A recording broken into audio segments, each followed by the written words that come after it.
Okay, welcome to another video. This is about tire pressures. Kung mapapansin nyo, napakarami ko lang nagawang tire pressure videos. Siguro dito, mapaalala ko lang ulit na ang tire pressures, yan ay napakahalaga para sa performance ng ating mga big bikes, dahil dyan nakadepende yung appropriate na grip and handling ng ating mga big bikes. Yung tanong na anong tamang tire pressure, actually walang nag-iisa-isang sagot na tama o dapat ganito, dapat ganon. Depende yan sa gagamiting ride, depende yan sa pangangailangan, depende yan sa mararamdaman ng rider, depende yan sa pangangailangan ng motor, depende yan sa pangangailangan ng sitwasyon, sa bigat, sa style, sa riding conditions, sa road surface. Depende yan sa maraming mga bagay. Ang masasabi ko na lang siguro, i-summarize lang natin yung mga basic points. Kapag ang gulong ay masyadong matigas, yan ay agile, maliksi sa likuan. Masarap siyang itip into a corner. Yan. Dahil steady yung kanyang carcass, yung carcass ng gulong, steady siya, makapit siya kahit nasa gilid, kahit nakahiga yung motor. Maliksi siya. Yung change of directions, mabilis. Yun nga lang, kapag masyadong matigas yung gulong, yung kanyang contact patch ay nababawasan. Kapag bawas ang contact patch ng isang gulong, ang sacrifice nun is sa straight line, medyo nako-compromise yung kanyang grip, yung kanyang acceleration. Okay. Hindi naman ganun katindi, pero ramdam mo may pagkakaiba. Okay.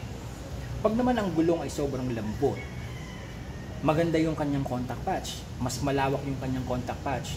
So sa acceleration, maayos siya, maganda yung acceleration. Pero pagdating sa likuan, medyo makupad iliko. Yung kanyang changing of directions medyo may effort. Dahil yung sidewall ng gulong, pag nagtitip in ka na ngayon, nagko-collapse yun, nako-compress, nagfe-flex. So hindi siya stable, hindi siya ganun ka-stable na bibiglain mong change of directions, likuan, cornering. Mararamdaman mo yun. Ngayon, merong balance yan eh.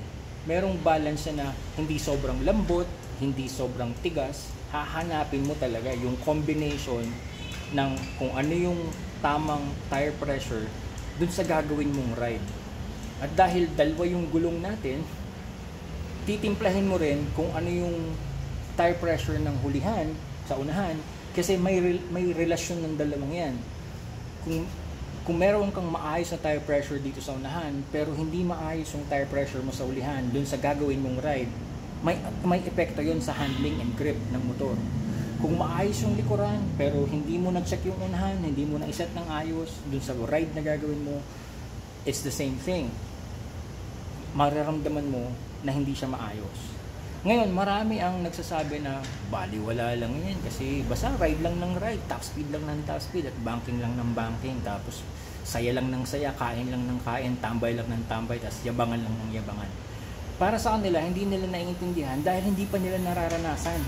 Hindi pa nila nararanasan yung kakaibang benefits ng kapag nakaset ng tama yung tire pressures para dun sa gagawing ride, para dun sa rider, yung timbang ng rider, para dun sa skill level ng rider, para dun sa mga technique at mannerisms ng rider, para dun sa road surface, para dun sa setup ng suspension ng motor, para dun sa riding conditions, para dun sa riding style. Napakaraming bagay ang kailangan i-consider.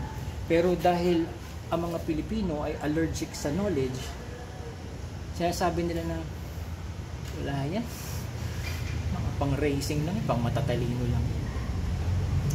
Well, anyway, if we want to ride safely, we have to ride with proper riding skills.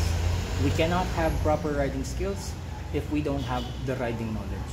So ride with knowledge, ride with skills, ride safely. I'll see you on another video.